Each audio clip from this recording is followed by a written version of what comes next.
Now, when I was following these mentors of mine around, remember, I had no business training either. So when they said, Toni, we're going to teach on evaluating your personality and running a successful business, I went, well, that should be fun. I have no idea what that means. But they said, ask yourself, what gifts, abilities, or skills has God given you? What do you naturally do just by default because you've been raised in a house where doing that was the thing that you always did, like cooking or sewing or maybe going to the market and shopping?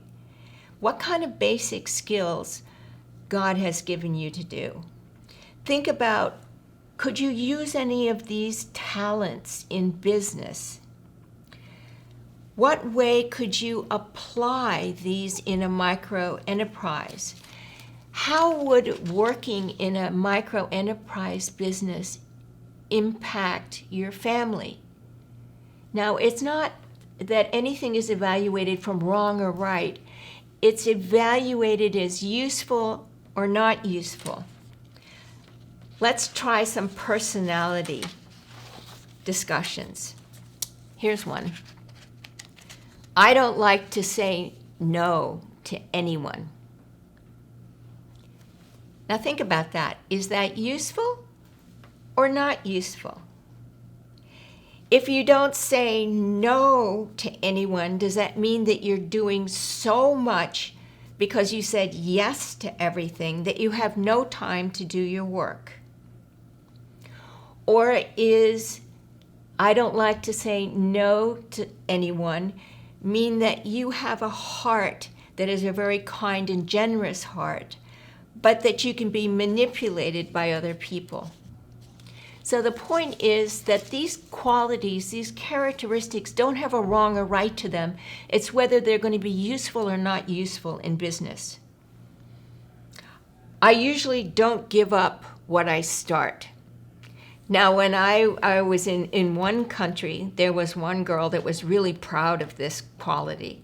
Yes, Mama T, I don't give up what I start. And I said to her, well, that's really nice to have a strong commitment, but what if you're working at something that isn't successful and you're wasting your time and you don't change your course? What about, nobody needs to tell me to get going? Now, is that a good, useful quality? Or is that a quality that's going to hinder you in business? I'm this personality. I'm very driven. I'm self-motivated. I'm a, let's get going and do this right away. But what happens with me is I get so excited that I forget to make any plans. So you may have a strong personality where you are self-motivated, but you're so excited about it that you don't even make any plans. You just run around and you figure whatever sticks, I'm going to try it, and that's good enough. Here's another one that's very common in some places where I've taught. I have rich relatives. Now, this is a very big deal because when people are hungry, they have a different drive in their personality than when they think, I have rich relatives, so if something happens to me, I can always count on somebody to rescue me. I like to have a plan before I start something. There are people who do so much planning that they never start.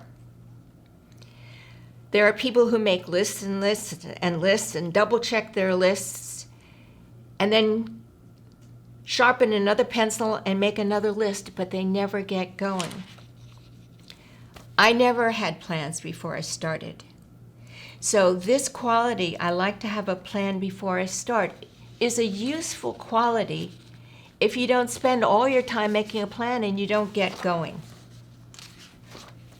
Now these kinds of strips, I'm going to put in a nugget on a PDF so that you can discuss them with other people that you're having a training with, or you can look at these nuggets by yourself and talk to other people maybe who are mentoring you to see how they see you.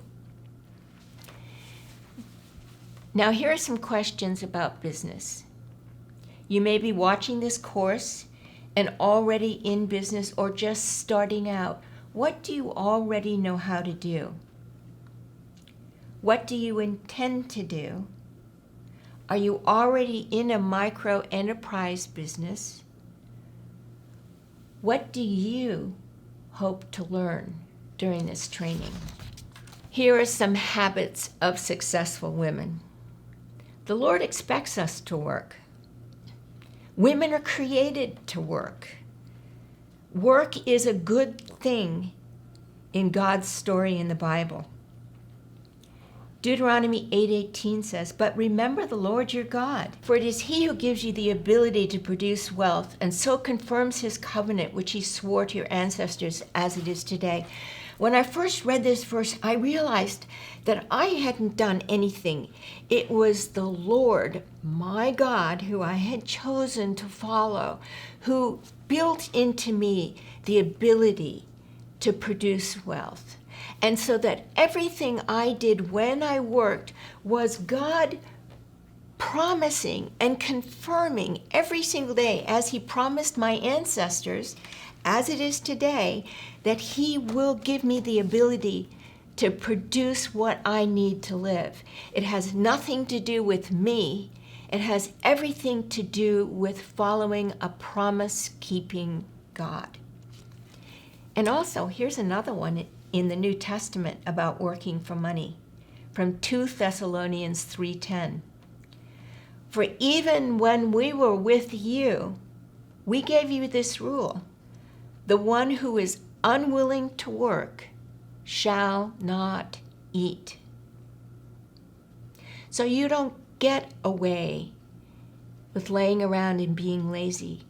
You're expected to do your share, to work, to provide, to be a partner, maybe in a household where there are two of you, your husband and you, and your husband is the primary income earner and you're the supplementary.